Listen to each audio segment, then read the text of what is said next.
Welcome to the Bookworm Duo, where we explore a variety of books. Let's get started. Today we're diving deep into Malcolm Gladwell's Revenge of the Tipping Point. How little things make a big difference. Now this came out, what, 25 years after his original Tipping Point? That's right. A whole quarter century later, he revisits those core ideas. Okay, so for this deep dive, our mission is pretty straightforward. We know you not the key insights, but, thoroughly. We're going to walk through the book's arguments and examples basically in the order Gladwell presents them. Follow his narrative journey. He starts with an author's note, which is really interesting, quite reflective. He looks back at writing The Tipping Point way back when in his Chelsea apartment. Right, and he mentions being surprised by its success. Totally. He talks about his first book reading, like almost nobody showed up. It's kind of funny looking back. And then he contrasts that with how much has changed in those 25 years. His life, obviously new books, the podcast. Yeah, family, moving house. And he admits he looks back at some parts of the original book, like the chapter on kids' TV, and it feels a bit distant now. Okay. But then he pivots, right, to set up the theme. Exactly. He describes this congressional hearing. There's this flustered elderly woman and a very sort of well-put-together young man, and both seem, well, unwilling to take responsibility for some crisis. Ah, okay, so that's the hook. Unintended consequences, difficulty owning up when things spread badly. Precisely. And that tees up the whole book. He gives a sneak peek at the case studies coming up. It's a really diverse list. A weird office building in Miami, some retreat in Boston that went wrong, a town that looks perfect. Waldorf schools, a drug warrior, that old TV miniseries, even Harvard's women's rugby team. Quite a mix. It really signals the breadth of what he's looking at. And he wraps up the note by stating the theme explicitly. The revenge of the tipping point. Yeah. This idea that the tools for good, spreading ideas or trends, can be flipped, used for ill. Or that trying to fix something, an intervention, can just kick up a whole new set of problems you didn't expect. It's definitely a more complex take than the first book. A bit cautionary, maybe. Okay, chapter 1, he jumps right in with a puzzle. The Los Angeles bank robbery epidemic, early 90s. And he frames it using the rules of contagion, like a disease spreading. Exactly. He traces how it evolved. Started with a lone Yankee bandit, just passing notes. Simple enough. Then it got rougher with the West Hills bandits, more violent. Okay. But the real shift was with Casper and Sea Dog. They basically outsourced the actual robberies, scaled it up massively. Wow. So the fever, as he calls it, mutated, became more efficient. And then he contrasts this LA scene with Willie Sutton back in like the 40s and 50s in New York. The famous guy. Because that's where the money is. That's the one. Super famous, even consulted on bank security later, but he didn't spark an epidemic in NYC. Interesting. So the big question is, why LA? Why did it tip there, but not elsewhere? That's puzzle number 1. Right. And this leads him to introduce John Wenberg's work, this concept called small area variation. Small area variation. Okay, what's that about? Wenberg noticed it back in '67 in Vermont, looking at medical care. He found huge differences in treatment rates between towns right next to each other. Differences that weren't explained by, like, patient needs or doctor skill. Exactly, just local habits, local norms. Yeah. It sets up this idea that context, the immediate environment, matters hugely, even in ways that seem illogical. Got it. Which leads us neatly into puzzle number 2, Miami. Philippus Forms, the massive Medicare fraud case. Right. Gladwell really paints a picture of this guy. The wealth, the personality. Oh, yeah. The Ferrari, the fancy watch, the private jet. Calls him obsessive, maybe bipolar, and the case details are just bizarre. Like the code word for cash. Fettuccine. Fettuccine. And meetings in luxury hotels. Yeah. His lawyer, Black, apparently found representing him incredibly intense. There's even that Freudian angle suggested, right? Wanting to impress his father. Yeah, one of the lawyers floated that. And the trial itself. Wow. Orgies, Vegas trips, a wannabe Victoria's Secret model. Bribing the Penn basketball coach. And the Delgado brothers, one weighing 540 pounds, plus the sheer scale of the billing fraud, the kickbacks. Just mind-boggling. And then you get Rabbi Lipskar at the sentencing, suggesting Asformi's problems really started when he moved to Miami. Bringing it back to that small area variation idea.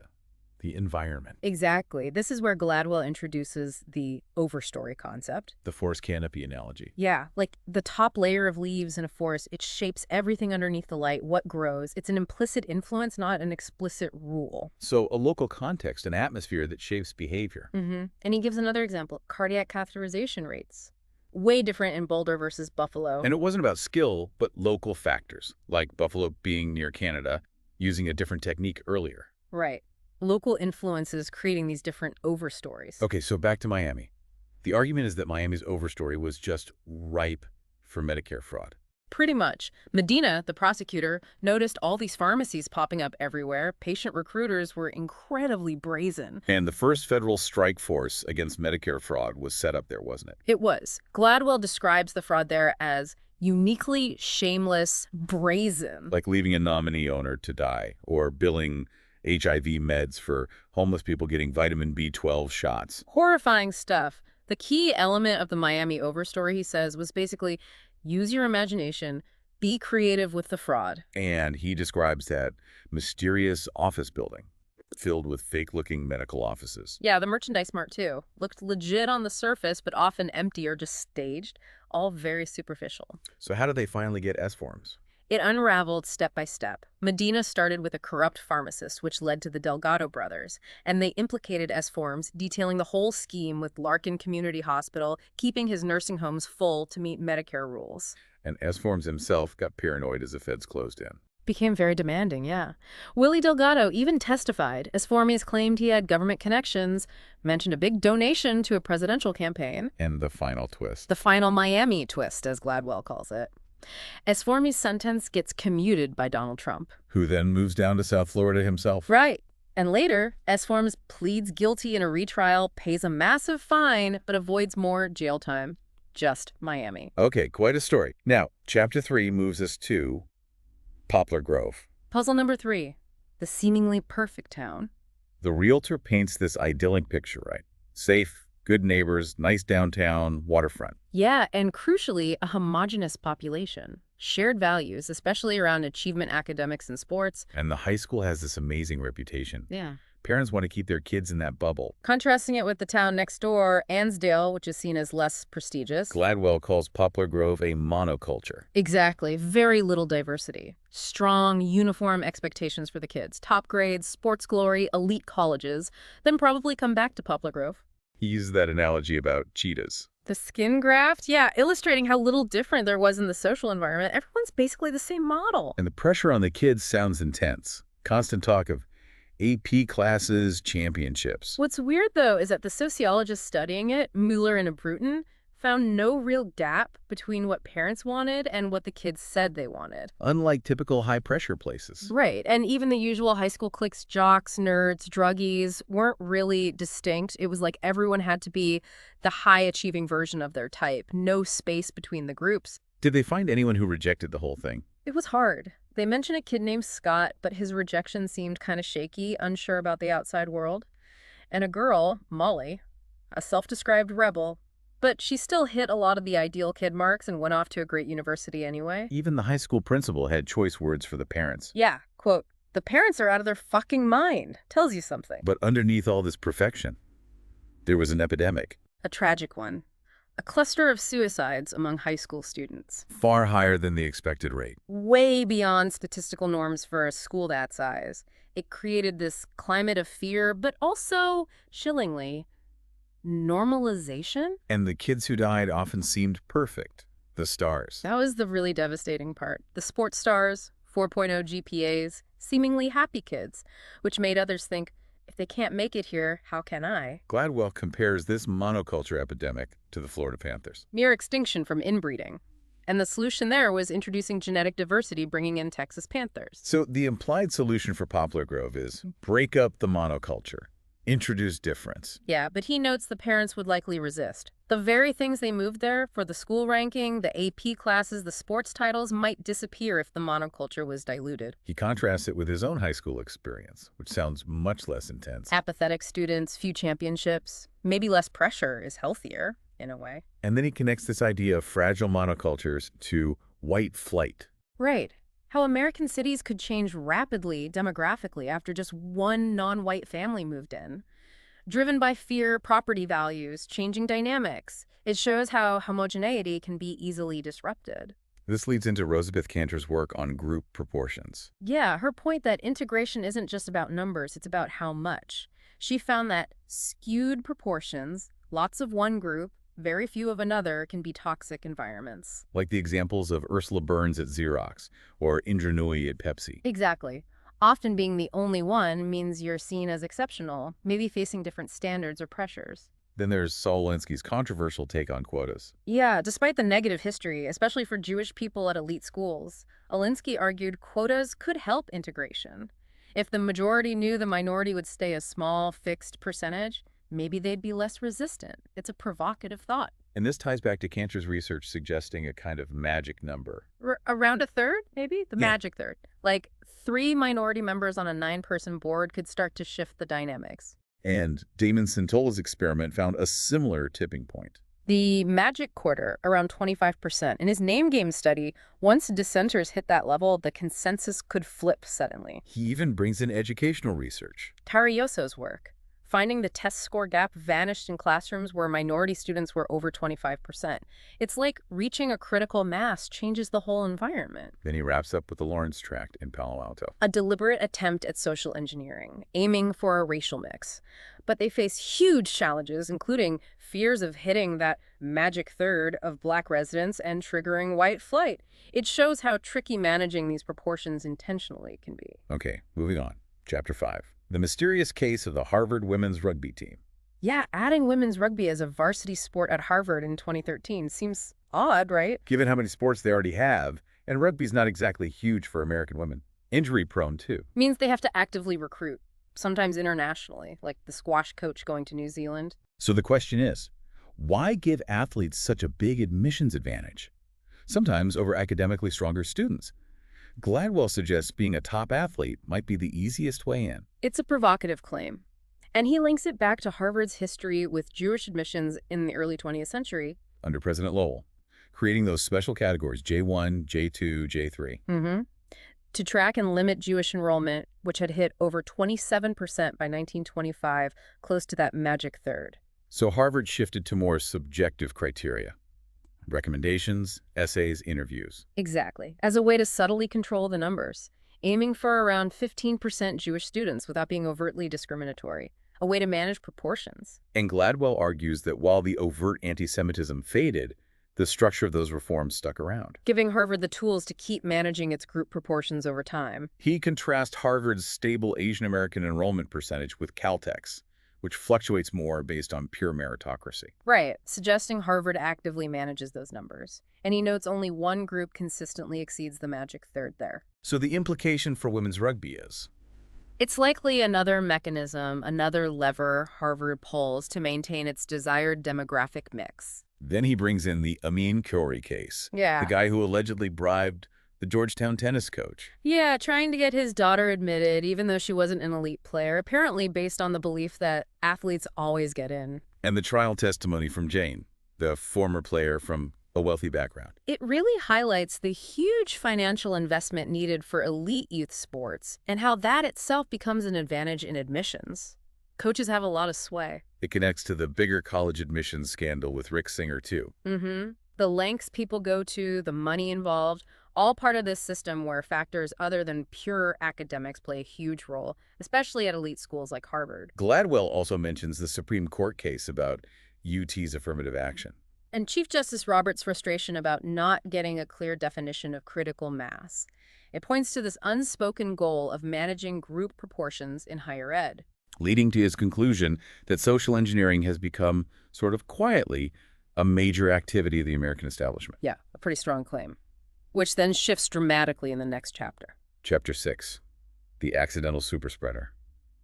We're talking about COVID now. Specifically, the Biogen Conference in Boston, February 2020, at the Marriott Long Wharf, became a huge early superspreading event.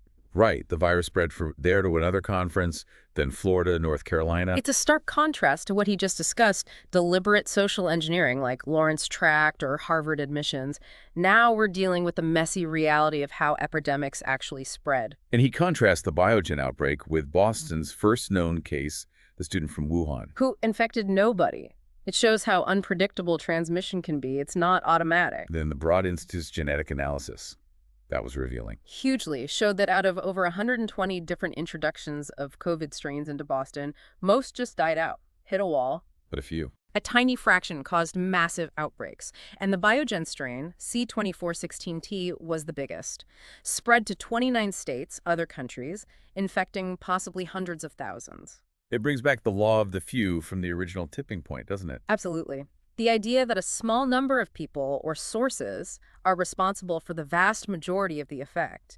Like his example of urban air pollution, a few bad actors cause most of the problem. And dealing with those few can be really tricky, socially and politically. And he raises the question, what happens when technology lets us identify these special few more easily? In disease or other areas, big ethical questions there. He also points out the disconnect early in the pandemic between different scientific fields. Yeah, like aerosol scientists and public health officials weren't always on the same page or even talking much. He introduces William Risenpart, the chemical engineer turned aerosol scientist, Who realized traditional epidemiology often missed the basic physics, fluid flow, velocity, how particles actually travel through the air. explaining how we make droplets just by talking, like blowing bubbles. Right. And this contradicted the early WHO focus on just coughs and sneezes producing big droplets.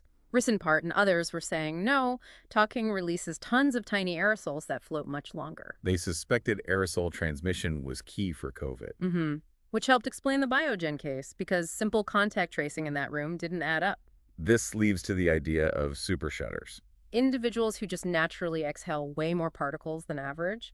He mentions that measles outbreak in the 70s traced to one girl who seemed perfectly normal. And they can measure this now with that particle sizer thing. The APS, yeah. Burley tests confirmed it. A small percentage of people are just off the charts particle emitters when they talk or sing. And that British Challenge study confirmed it too. Pretty dramatically, volunteers deliberately infected.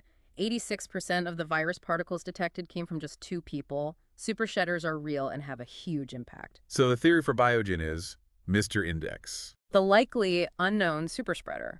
Maybe factors like a long dry flight, dehydration, talking enthusiastically after landing, all combine to make him shed tons of virus-laden aerosols in that conference room. A perfect storm, basically. An accidental super spreader in the right place, wrong time. That's Gladwell's conclusion for that outbreak. Okay, chapter 7 takes another turn.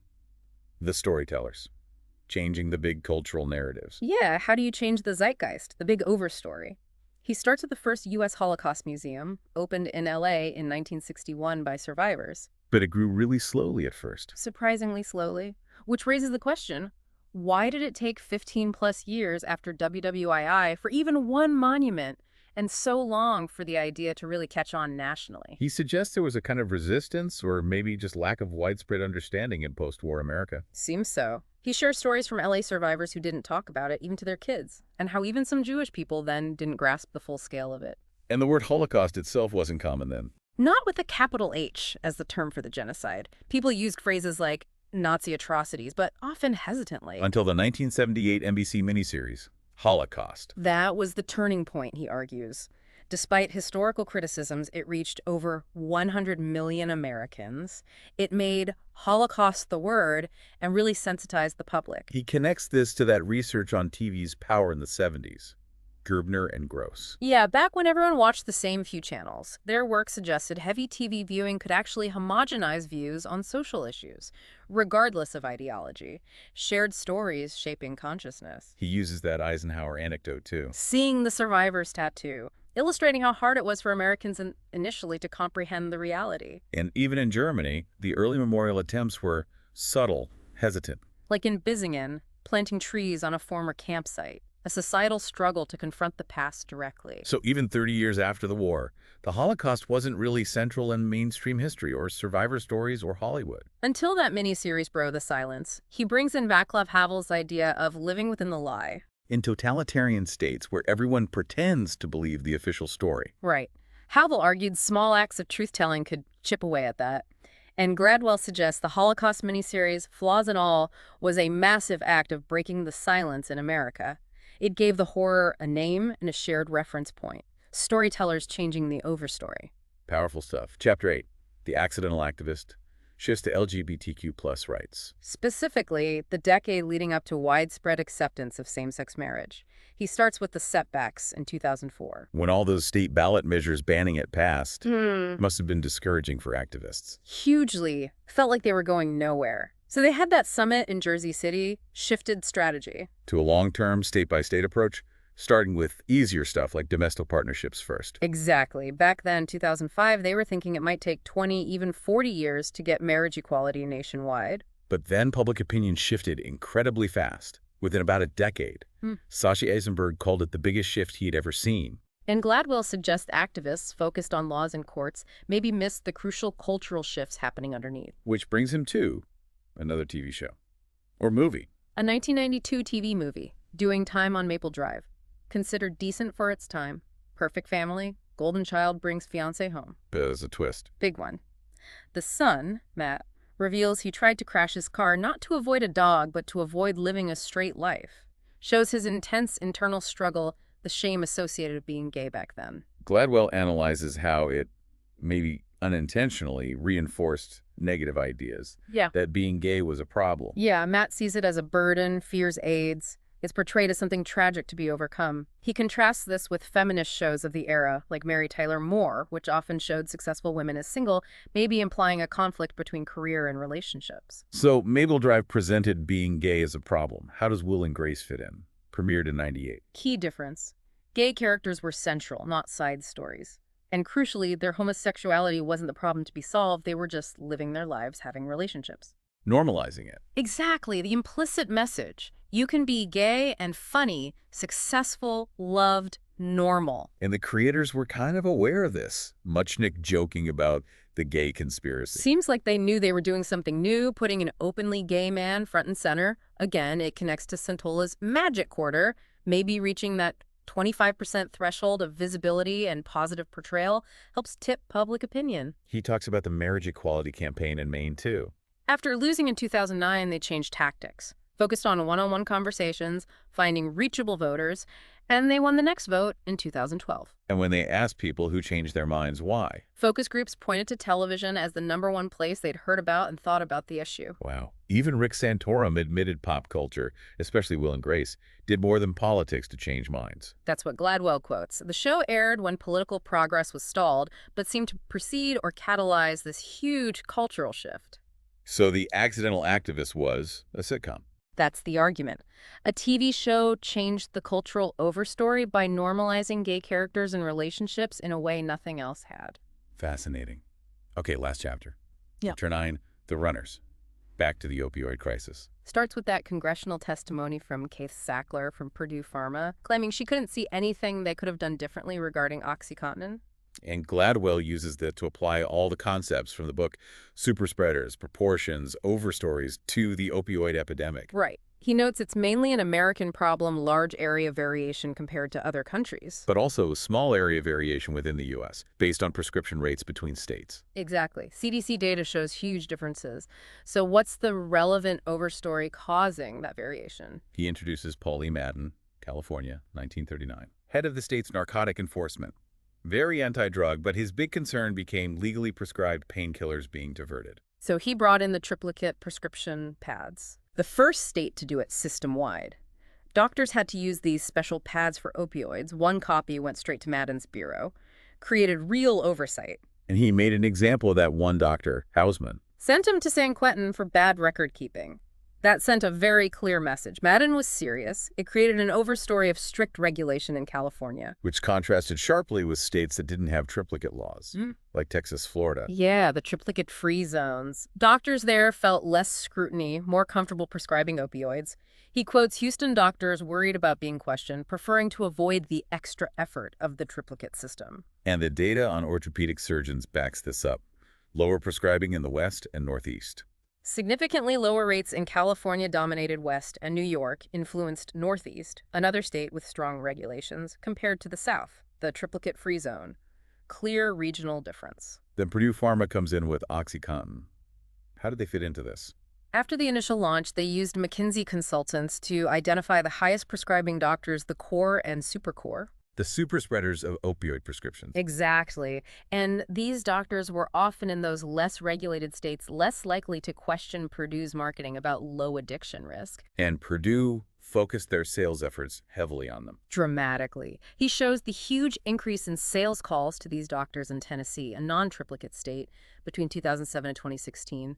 They targeted the super spreaders in the permissive environments. So the conclusion is the opioid crisis wasn't uniformly national. Not really. Because of the lingering effect of Madden's overstory in states like California, you had small area variation. Purdue then poured fuel on the fire by targeting the super spreaders in the areas where the overstory was already weak. Wow. Okay, so summing up this journey through the book. It really connects all these incredibly different stories: bank robberies, fraud, town pressures, Harvard admissions, COVID, TV shows, opioids. Through these lenses of tipping points, yes, but also group proportions, the power of super spreaders, and these influential local or cultural overstories. Yeah, the central theme really is about those unintended consequences, the complex ripple effects of actions, and how much context, social, cultural, truly matters. The revenge seems to be about how things don't always work out as planned, how systems can be exploited, how good intentions can backfire. Exactly. It's a constant reminder that the tools and stories we create can have unexpected, sometimes damaging second lives. It definitely makes you think about the subtle forces shaping our own worlds. So maybe the takeaway for you, listening, is think about that. Consider the unseen overstories that might be influencing your behavior, or the trends you see around you. Yeah, what are the magic numbers, the key influencers, the prevailing narratives in your own community or your field? Are we aware of how these things shape us? It definitely prompts reflection on our own roles, doesn't it? Intended or not, in how ideas and problems spread. Mm-hmm. Are we conscious of the overstories we live within? Lots to chew on there. Thanks for joining us. Subscribe for more bookish adventures and hit that like button if you enjoyed the ride. Don't forget to share the knowledge, spread the word.